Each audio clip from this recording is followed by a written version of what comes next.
અને આજે હું કાનાણી પરિવારને આંગણે પધાર્યો છું ને, ત્યારે મારે યુવાન બેનું દીકરીઓને બે હાથ જોડીને નમ્ર વિનંતી કે હારી હારી ગાડીઓ જોઈને, હારા હારા મોબાઈલ જોઈને, હારા હારા કપડા જોઈને બેનું મોહી ન જાતી હો.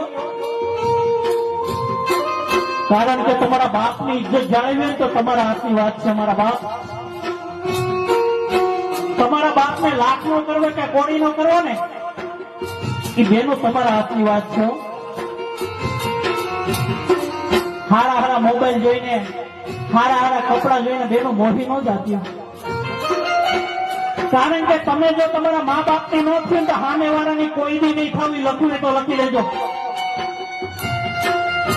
તમે અવરું પગલું ભરી લ્યો છો ને ત્યારે તમારા બાપના કાળજાના કટકા થઈ જતા હોય. મારા બાપ, ઈ બાપને આ દુનિયામાં રસ ન રહ્યો જીવવામાં.